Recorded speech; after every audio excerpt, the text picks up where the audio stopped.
Last time in our video, we began the trial on the murder of Sayaka Mizono. And it seems that Hina has a question.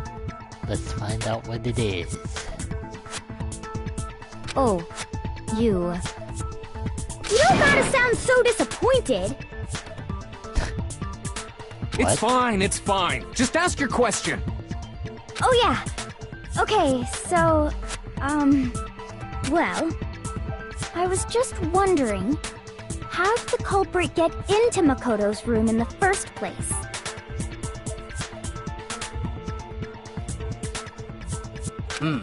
Yes. How did the killer get inside? Maybe Sayaka just dropped the key somewhere and the culprit picked it up. That's possible, right? I don't think so. That seems way too convenient. Then... Maybe someone picked the lock? Negative! If you remember, Monokuma made it quite clear that the locks are all unpickable. Fine. How about this? The killer got in the easy way.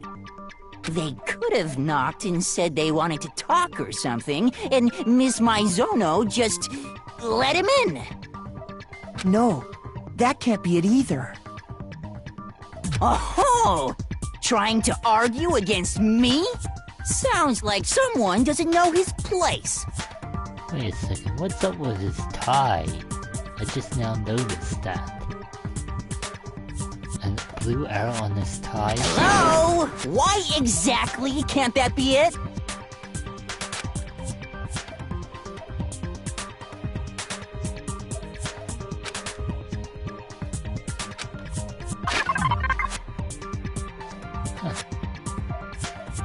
There's no way Sayaka let someone in because...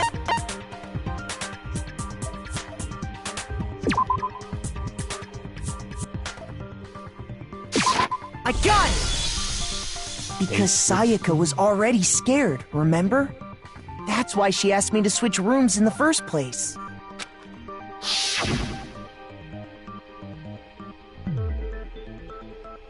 Yeah, they switched rooms.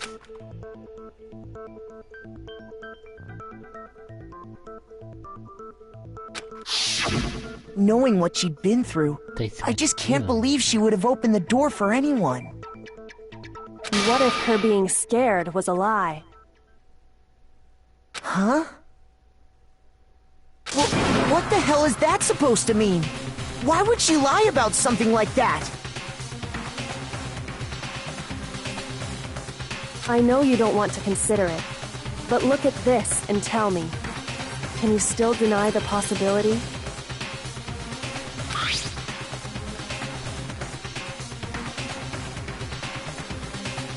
What?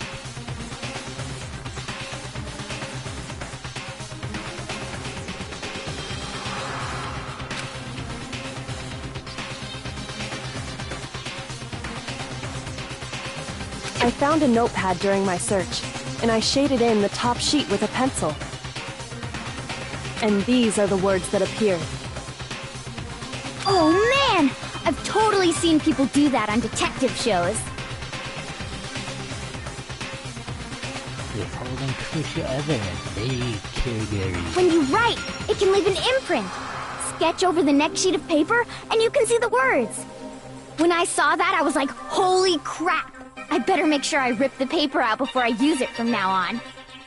It's a pretty old-fashioned technique, but even the classics can be surprisingly useful sometimes. Oh, and I should also mention, I found the notepad on the desk in Makoto's room. Huh? Which means, only someone who had been in Makoto's room before the incident could have written it. Then either it was Makoto who lived there, or Sayaka who switched rooms for a single night. So, Makoto, did you write this? No, I didn't. But Of course you didn't, because the note also bears a perfectly legible signature. Sayaka's signature.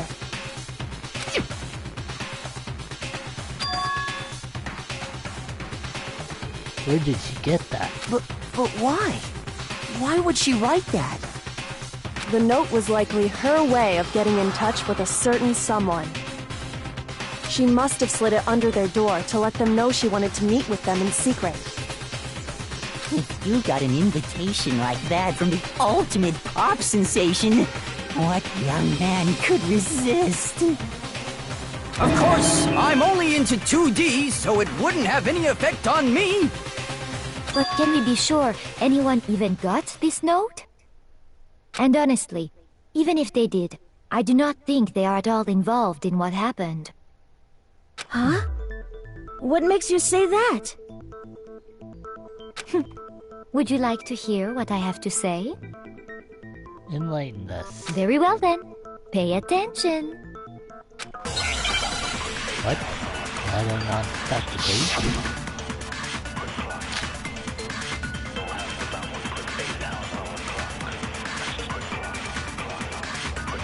Sayaka and Makoto switched rooms, correct? But in the note, the place they were asked to come to, it specifically says, my room. I see. So if someone read that note, then they would have gone to Sayaka's room. Exactly. The room that Makoto was staying in. So in other words, even if someone did read the note and did what it said, they would not have any connection to what happened. It certainly would seem that way.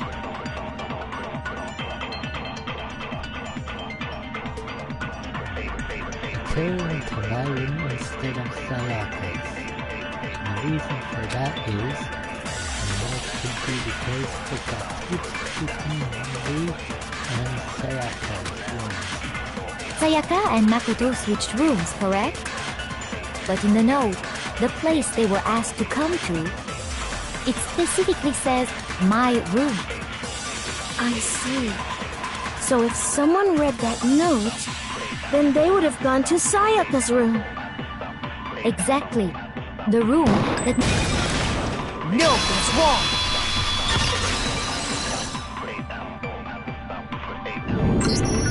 The nameplates on Mai and Sayaka's rooms got switched. They got... switched? That's right. The nameplates got switched, just like the rooms themselves. Holy hell. As a result, the nameplate on Sayaka's room actually had Makoto's name. And the nameplate on Makoto's room had Sayaka's. So what you're saying is, the room Sayaka was staying in was actually marked as her room. Then, if someone did do what the note said, they would end up at Makoto's room where Sayaka was.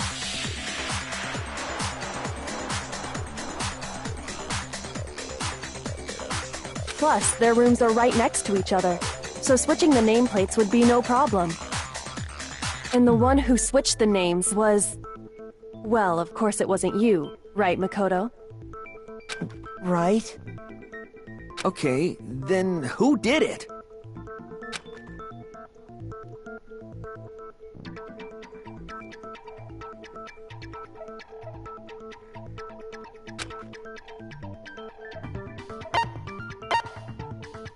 Must have been Sayaka.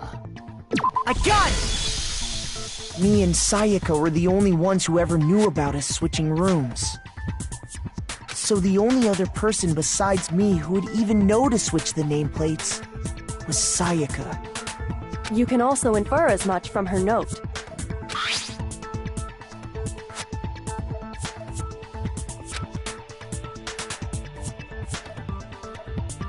She specifically tells the reader to check the nameplate. She would only have written that if she knew the nameplates had been switched. But why would she switch them in the first place? I have no idea why.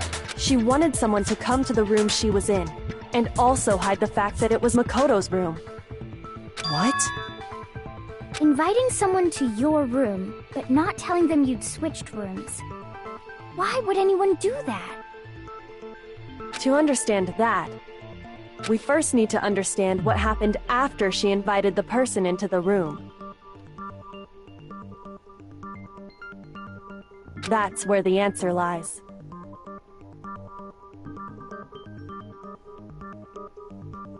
What happened then was probably whoever she invited over came in and attacked her. We figured it out! We know who did it! Whoever she invited over is the culprit! But we still don't know who it is, you goddamn idiot! Who is the culprit? Sayaka fought with her killer there in the room, yes? Perhaps the answer to our previous question lies in that initial struggle. Yes, I think you're right. Then... we just have to figure out what happened during the fight, right? That reminds me. There was a replica sword at the murder scene. Was that perhaps used during the fight? Oh yeah. What's the deal with that sword? Sayaka suggested I should hold on to it. I thought it might come in handy if I had to defend myself. It seems pretty likely that the killer used it to break Sayaka's right wrist. How the hell could you possibly know that's what broke her wrist?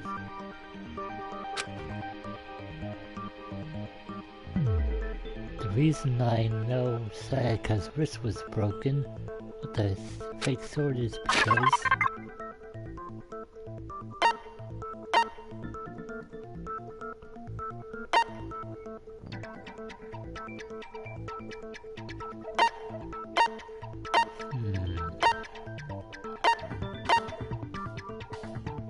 could this be it? I got it! All you have to do is take a good look at her broken wrist, and it should become pretty clear. Right there where her wrist is all swollen, there's something glittery there. See? Is that gold? It sure is. Specifically, the gold coating from the replica sword. You barely have to touch that stuff, and it'll stick right to you. And there's some on her wrist because...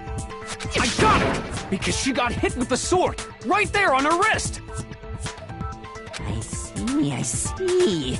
And so the truth draws ever closer. Alright, then it's about time to solve this mystery.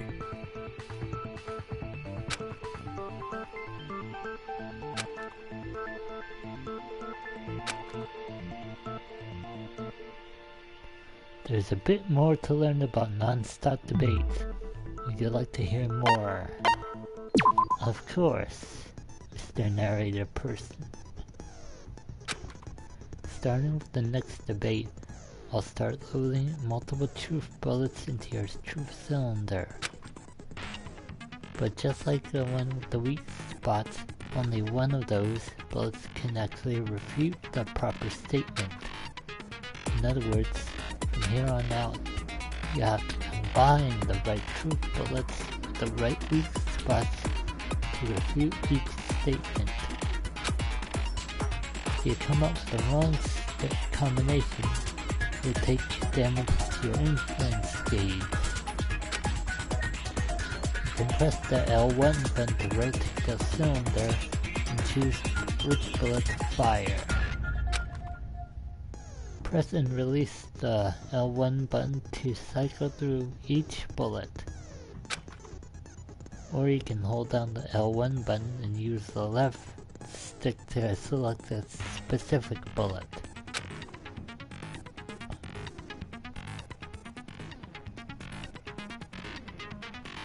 If the logic difficulty is set to kind, fewer bullets will be loaded into the cylinder.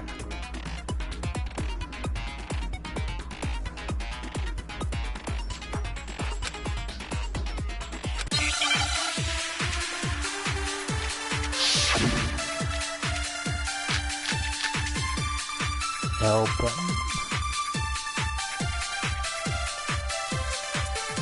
When the fighting broke out, the culprit grabbed the sword, and that's when the first blow was dealt. A sword-based sneak attack! And that's what broke Miss Mizono's wrist! So, she tried to fight back. She grabbed the kitchen knife she had hidden away. But then the culprit took that from her too. and they killed her with it. And that's exactly what happened.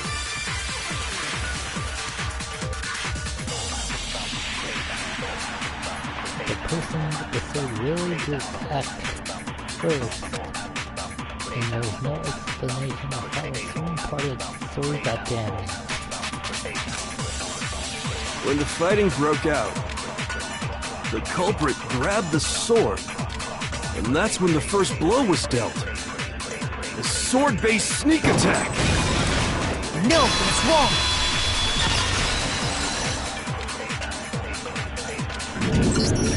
Actually, no. I don't think the fight started with the sword.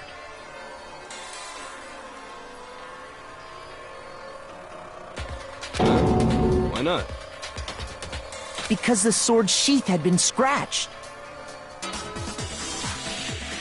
See? There's a gash in it. Like someone cut into it with something sharp. Something sharp? You mean like the kitchen knife?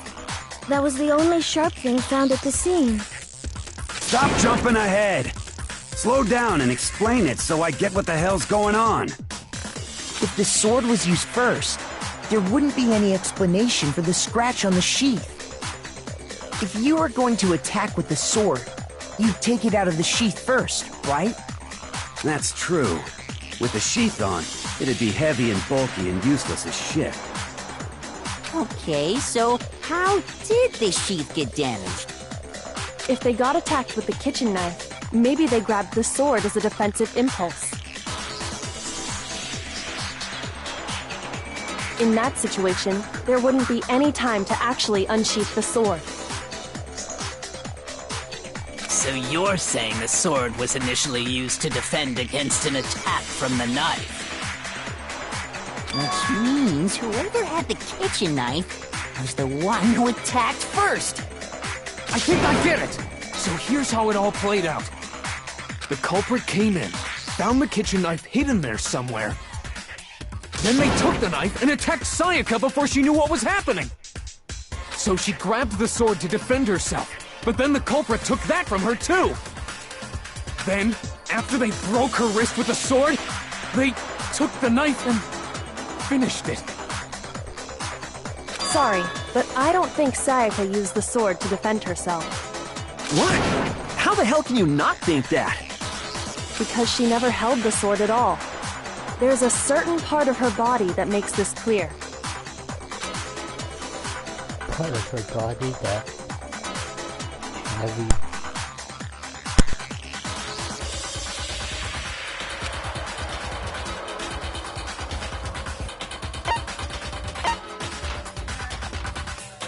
I got it! You're talking about her palms, right? The palms of her hands were perfectly clean, so I don't think she ever picked up the sword. How can you know that just by looking at her palms? Like I said before, the gold coating on that sword comes right off. All you have to do is touch it.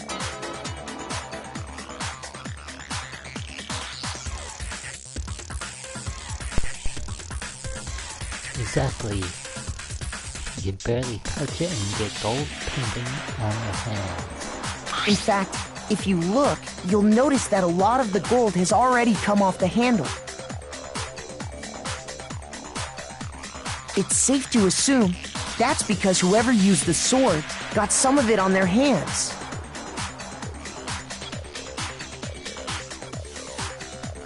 There's really no way she could have picked it up and come away completely clean. Maybe she washed her hands after she escaped into the bathroom. Sorry, but I don't think so. Why do you say that? Is it because you think I'm ugly? What's that got to do with anything? No, that's not it at all.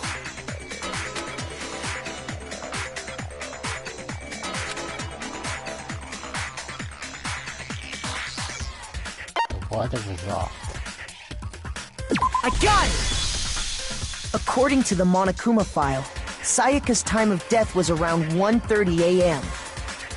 In other words, at nighttime. And the water in the bathroom shuts off at nighttime. right? Oh, I didn't know that. Actually, I haven't taken a shower here yet. Oh, my. Oh, what the hell? You're no different! You smell like a big fat ugly donkey! I'm not sure whether to take that as an insult or a compliment. An insult, obviously. So anyway, if Sayaka never touched the sword, then that means the killer is the only one who used the sword. But hold on. If that's right, then the one who damaged the sheath with the kitchen knife was...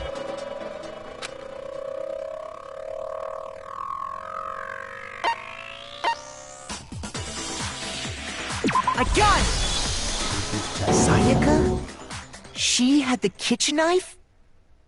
But we already said that the attack started with... The person with the knife attacked first, and the sword was used as an impromptu defense. Then the one who attacked first was... Sayaka? Now do you understand? She wasn't a blameless victim in this. No, far from it. It's almost as if she'd been planning to commit a murder of her own. Well, things took a dark turn. She took the knife from the kitchen, then invited the culprit to the room she was staying in. And if it's true that she had the kitchen knife and attacked without provocation... Indeed. These are all the actions of an assailant. Which brings up another point. Makoto, Sayaka was the one who suggested you two switch rooms, correct? Maybe the reason she wanted to switch rooms was so that she could pin the crime on you. That is a possibility, is it not? Sayaka wanted to... on me? That would also explain why she would switch the nameplates. She wanted to get whoever she had targeted to come to Makoto's room where she was staying. And by committing the murder there, instead of her room, that would implicate Makoto. But for that to work, the target had to be lured out while still keeping the room swap a secret. If the target knew she had switched rooms, they would have become suspicious right away. So all that's why she switched the names? But doesn't that plan seem a little risky? For one thing, even if her plan worked, Mr. Naegi would just tell everyone they'd switched rooms. I don't know. I'm not sure our soft-hearted Makoto is capable of that kind of cutthroat behavior. I'm sure Sayaka realized the same thing, which is why out of all of us, she asked him to switch rooms. Plus, she was the ultimate pop sensation.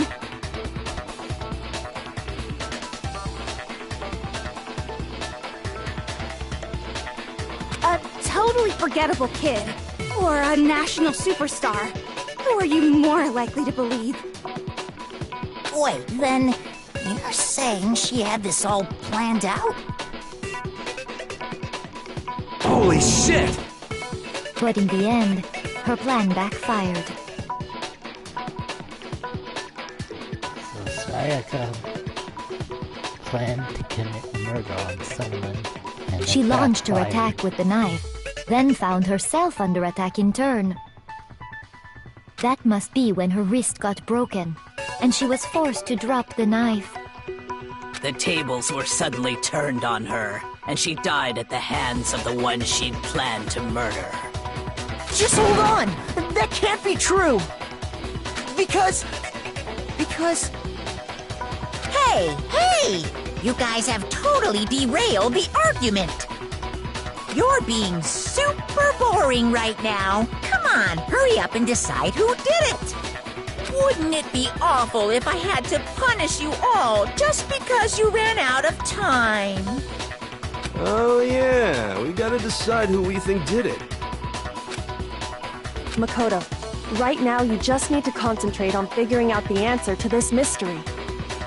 If we can't uncover who murdered Sayaka, it's over for all... Oops, I skipped that.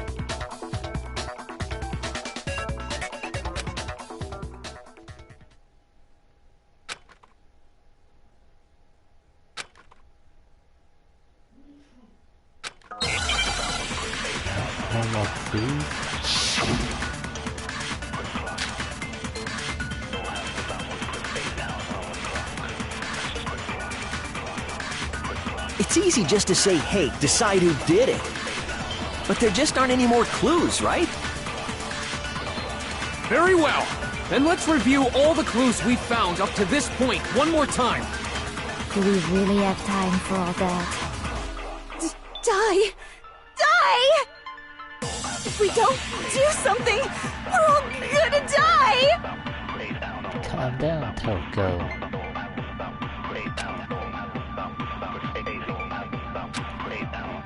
It's easy just to say, hey, decide who did it. But there just aren't any more clues, right? No, that's wrong. Hold it. There still might be one clue left. Sayaka's dying message. Dining? Wait, what did you say? The dying message. She wrote something on the wall behind her, remember? 11037. Written in her own blood. There must be a clue about the killer hidden in there. Well, before we get too far into that, I need to ask, can we really be sure that Sayaka is the one who wrote it?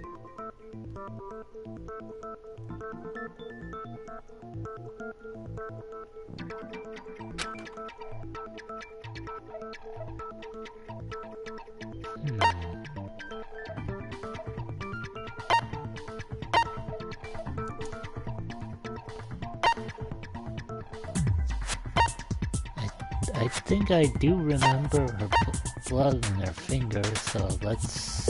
I got it! check this. Her left index finger had blood on it. That could only be because she used that finger to write the message. I see. She broke her right wrist during the fight, so she'd have to use her left hand to write. Sure, I think we can all agree Sayaka wrote it. But still... what the heck do those numbers mean? 11037? Hey, Chihiro. You're a computer nerd or whatever, right?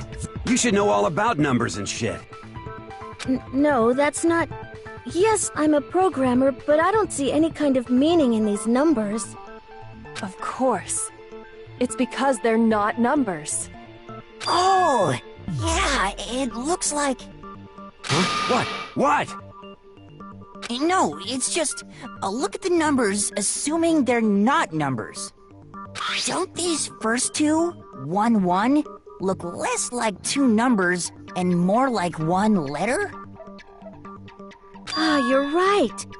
The connecting line is barely there, so I assumed it was 1-1, but... Huh.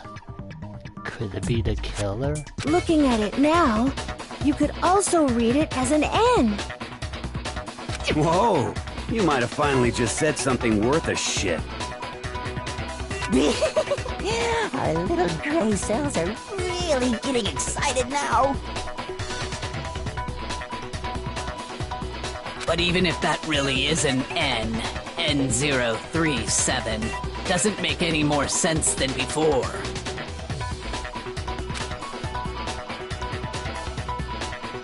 I think I just figured it out.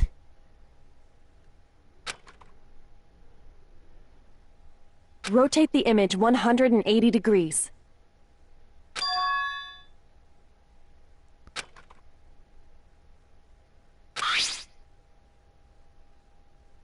Oh my god. Now I see. She wrote down the killer's name. Huh? You just shot past the clue part and right onto who did it. So, whose name did she write? The killer's name and identity.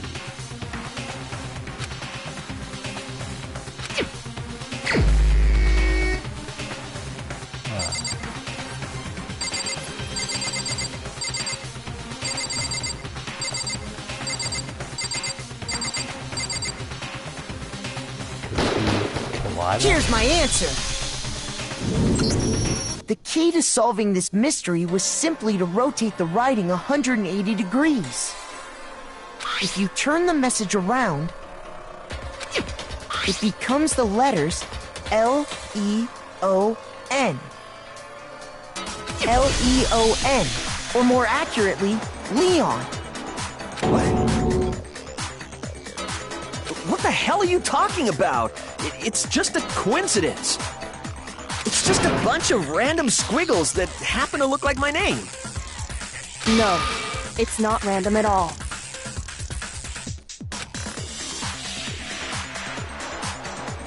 She wrote that message on the wall behind her as she was leaning up against it. In that position, she couldn't move to write normally, and had to write upside down, as it were. And as a result, when you look at it standing in front of her, it ends up getting flipped. Try it for yourself if you want. Write something sitting like her, and the letters will be inverted. That sounds like one hell of a stretch to me. I'm the killer? You can't just go and say shit like that.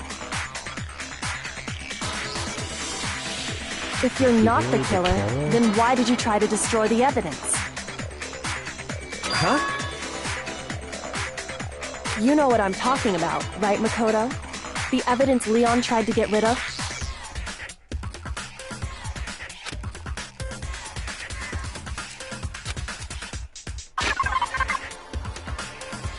Evidence?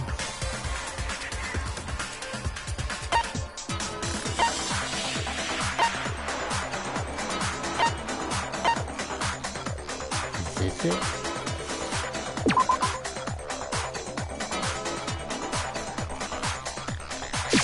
I got it! You mean the burnt shirt piece I found laying on the ground by the incinerator, right?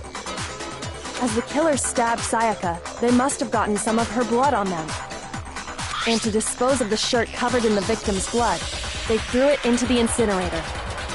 But one piece burned off and got left behind. And the killer didn't notice. If they had, they most certainly would have panicked. Isn't that right, Leon? Oh boy. What? But is one scrap of fabric enough to conclude that Leon is guilty? Yeah, I mean, Leon's not the only one wearing a white button-up. That's right. There are plenty of other people here with shirts like mine. With just that one little charred piece, there's no way you can say for sure who it belongs to. You're right. That alone isn't enough. But there are some other points that may reveal the truth. Are you finally starting to understand? The answers to all the riddles are right here. Yeah, I think so.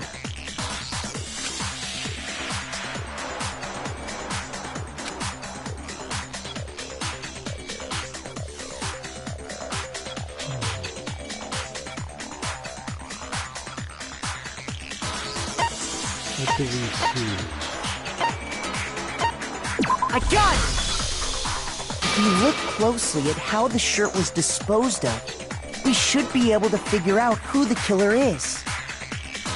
Oh yeah, that's a good point. I think I know what you're gonna say. You can't reach the incinerator without opening the gate in front of the trash room, right? And obviously, you wouldn't be able to hit the switch to turn it on either. You need the key to get in, and the one with the key was the person on cleaning duty.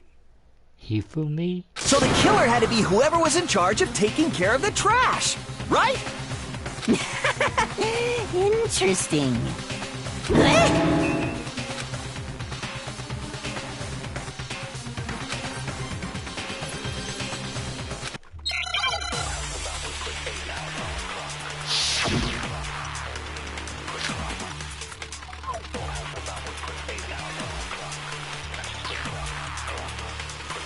The key to the trash room. Whoever was on cleaning duty must have had it, right? So the only one who could get to the incinerator was the person in charge of the trash?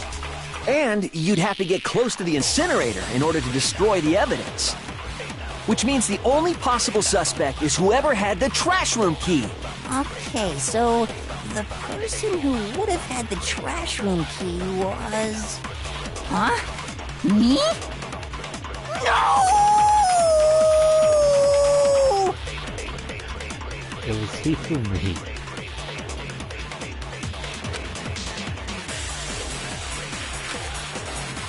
The key to the trash room. Whoever was on cleaning duty must have had it, right? So the only one who could get to the incinerator was the person in charge of the trash? And you'd have to get close to the incinerator. No, that's wrong.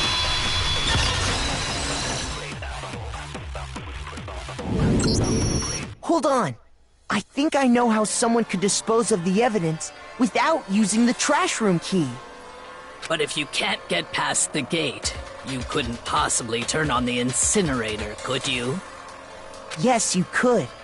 If you used this. What is it, some kind of glass ball? It's busted to hell. It was a crystal ball. Actually, it was supposed to be a crystal ball, but, But how would you use it?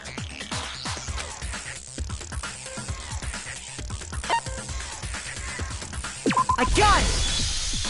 The killer simply took aim at the incinerator switch and threw the ball through a gap in the gate. All they had to do was hit that switch, and the incinerator would come to life. Someone threw a gap in the gate? Remember what you said before, Hifumi?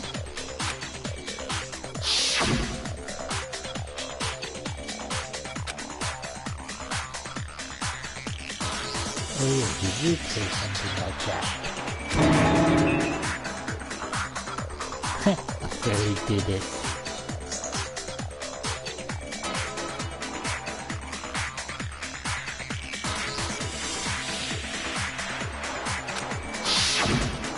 Hifumi had the key, so the only way the incinerator could have been turned on without his knowledge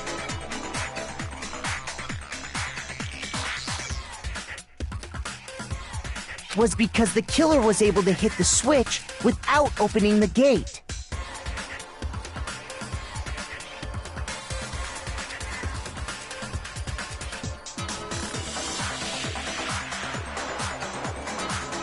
Once they got in the incinerator going, all they had to do was ball up the shirt and toss it in.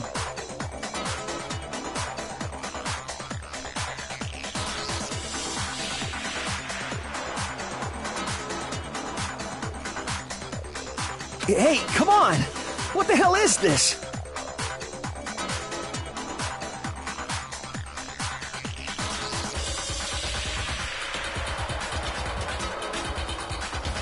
All you have to do is look at the scene to know that the killer never actually went inside the trash room.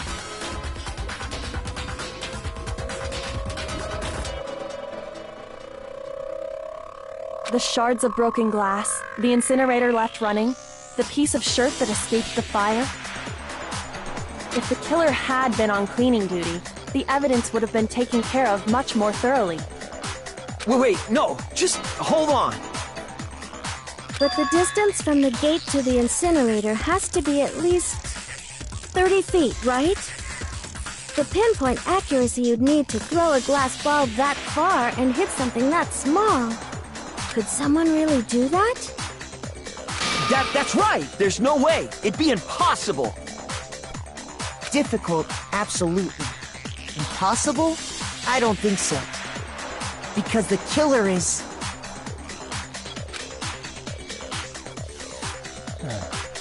The ultimate baseball star?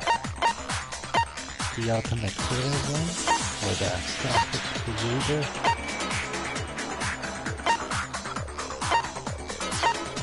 Someone who could throw would be a good for I got it! Because the killer is the ultimate baseball star. Isn't that right, Leon? Do you have any idea how stupid you sound right now? A target 30 feet away would surely be little challenge for the ultimate baseball star. Huh. So we found the killer. You can't be serious. I'm not the killer! These goddamn shipper brains have got it all wrong, I'm telling you! You still won't admit it? Okay then. Makoto, go ahead and review the incident one more time to make his crime perfectly clear. And with that, we can end this. Listen to me! What the hell do you mean, end this? Say what you want, Leon. But all the questions have been answered, and the truth has been revealed. Now here's what happened. The closing argument is about to begin. Would you like to hear more? Every case has one last element to bring the class trial to an end. This is the closing argument. In this phase, you'll give a complete summary of the case. You have to reproduce the flow of events for the case in the form of a comic book. However, you'll notice that in the comic there are a number of pieces missing. It's up to you to complete the comic using the truth panels. Also, if you take aim at the missing section and press the X button, you get a hint that might lead to a breakthrough. What does that mean?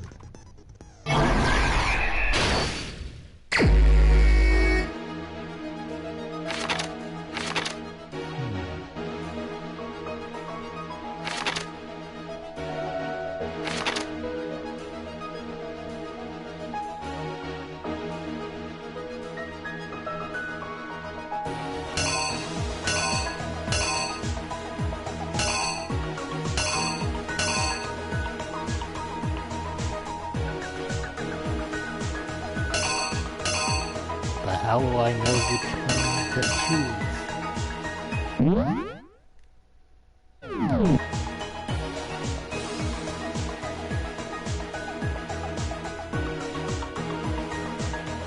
Oh, wait.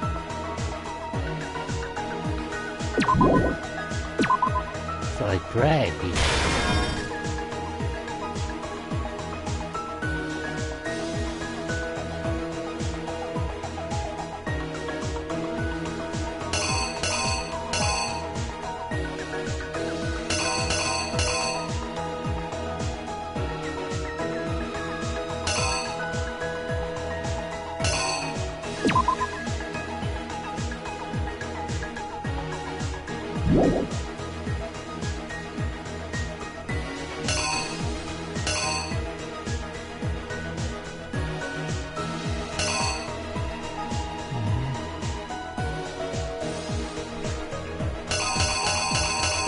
Now what?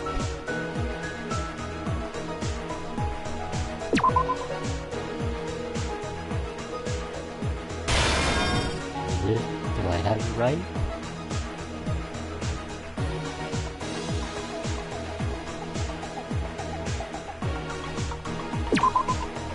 Look at that look on Sayaka's face.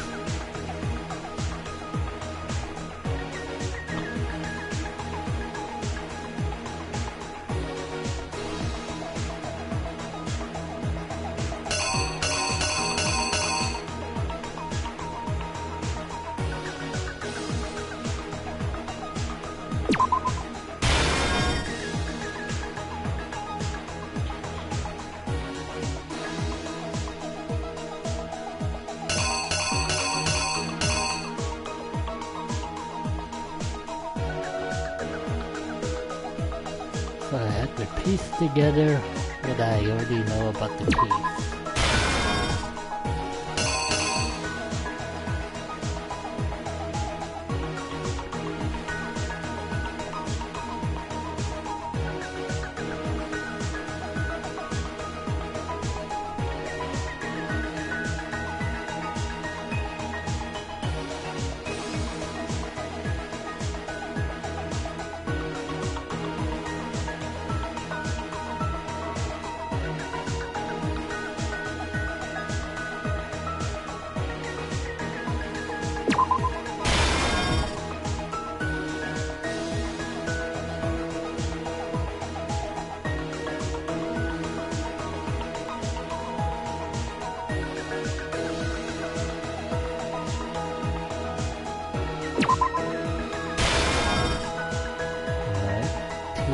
Go, I think. I believe.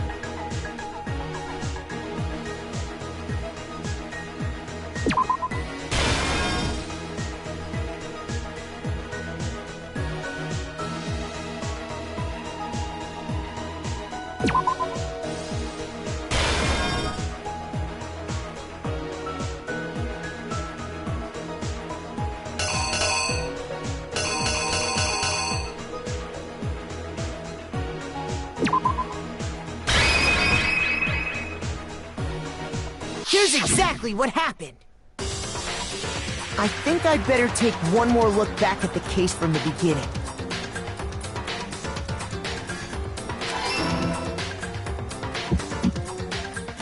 Last night, the killer went to the room Sayaka was in. In other words, my room. From what we can tell, Sayaka invited that person there intending to kill them. She attacked them with the knife she'd taken from the kitchen earlier.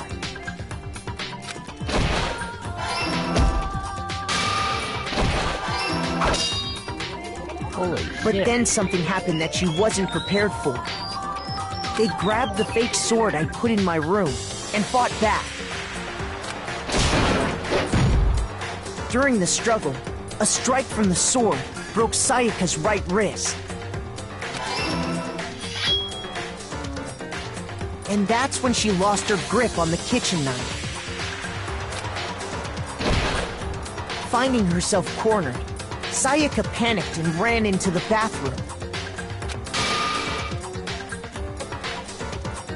The killer went after her, but couldn't get the bathroom door open. What they didn't know was that my bathroom door got stuck easily, and there was a trick to opening it. Sayaka knew about that because I told her. But of course, the killer had no way of knowing. So instead, the killer forced the door open, took the kitchen knife,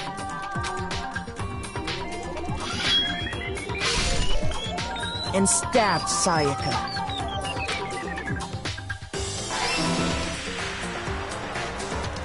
But with what strength she had remaining, Sayaka left a dying message.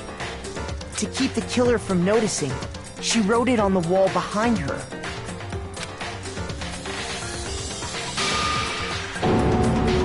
And with that, all her strength was gone.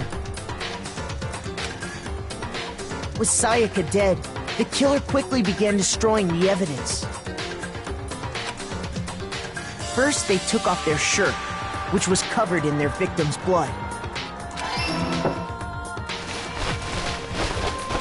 Then they took the lint roller in my room and cleaned up the entire area. They wanted to make sure they got rid of any trace they'd ever been there. Afterwards, the killer headed to the trash room to destroy their bloody shirt. They tried to burn the shirt using the incinerator there, but the trash room was blocked off by an especially sturdy gate, preventing access to the incinerator. So they came up with a plan to use Hiro's crystal ball, which he'd left in the laundry room. The killer managed to throw the ball through the gap in the gate and hit the incinerator switch. For any normal person, that'd be an impossible throw, but the killer had the confidence to take a shot. And that's because the killer was the ultimate baseball star. The crystal ball, thrown with absolute precision, hit the switch on the incinerator, which then quickly roared to life.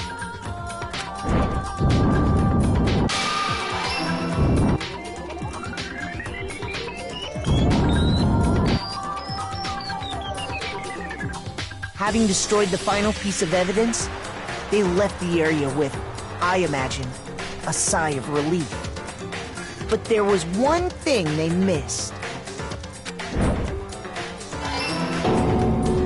Part of the shirt they'd thrown into the fire burnt away and fell out of the incinerator.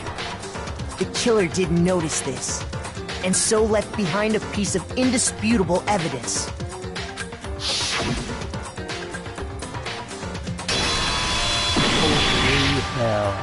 Isn't that right, Leon?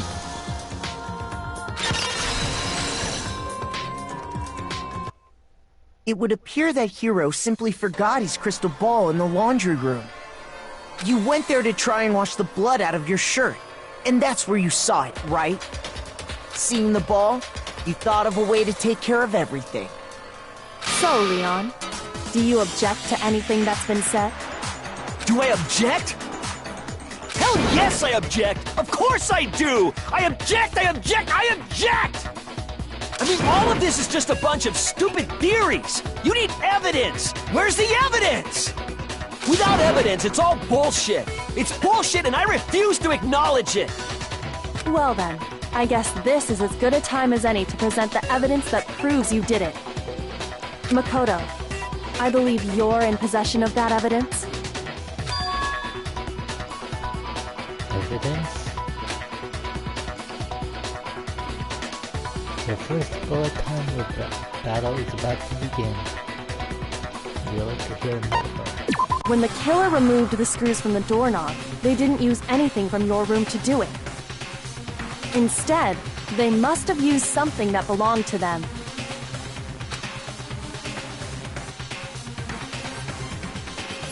I refuse to acknowledge you!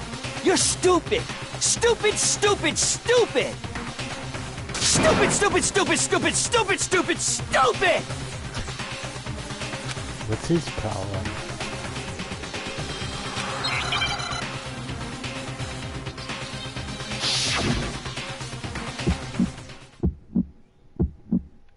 Where's your proof? You kidding me? Not a chance! How do I do that? It wasn't me! Stupid! You lie! Stop talking! Shut up! Where's your proof? You kidding me? Not a chance! Stupid! You lie! Shut up! Where's your proof? You kidding me? Not a chance! It wasn't me! Stupid! You lie! Stop talking! Shut up! Where's your proof? You kidding me?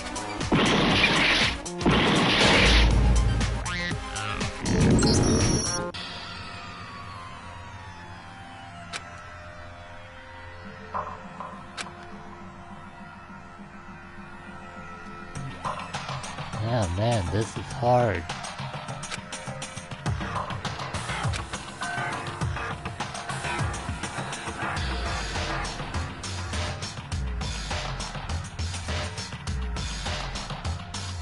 How do I...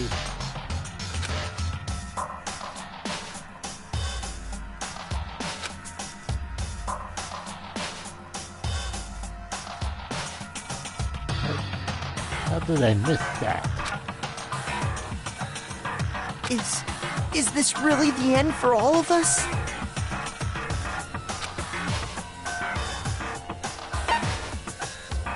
I refuse to give up yet!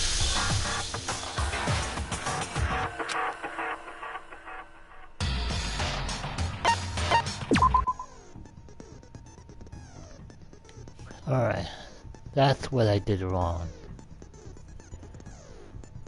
Sometimes during a class trial, your opponent simply won't want to hear what you have to say. When this happens, you engage them in a head-to-head battle. We like to refer to this as the bullet time battle, aka the BTB.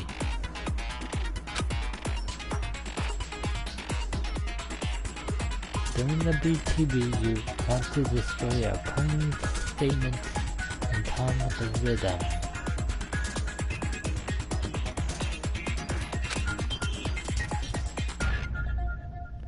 Match the button presses with each tempo marker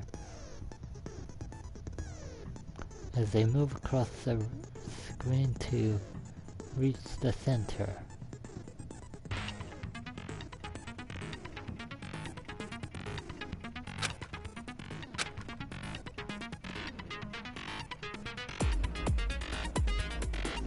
press the X button to lock on to an opponent's statement.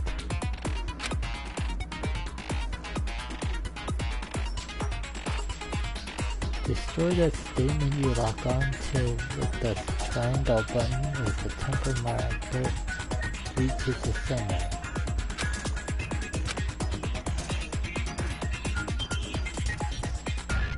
Use this method to deal damage to your opponent. If you can't pull it off, you'll be the one in pain.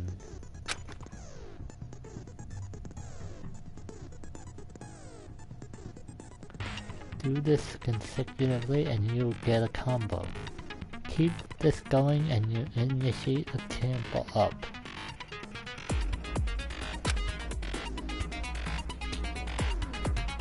On the flip side, if you keep missing, you get a tempo down situation. When the tempo changes, so does the timing for each button.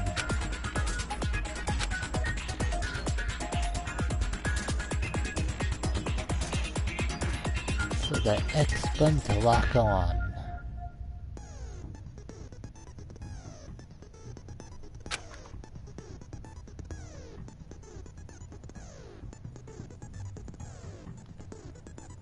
Huh. Well...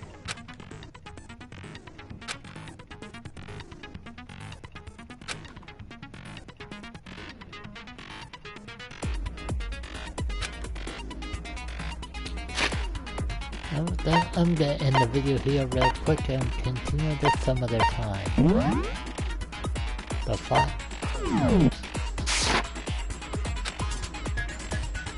When the killer removed the screws from the doorknob, they didn't use anything from your room to do it.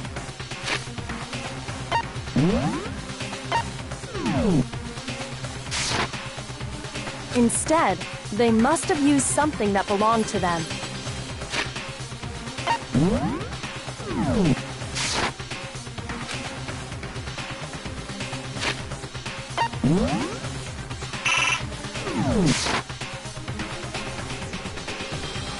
I refuse to acknowledge you! You're stupid! Stupid, stupid, stupid, stupid!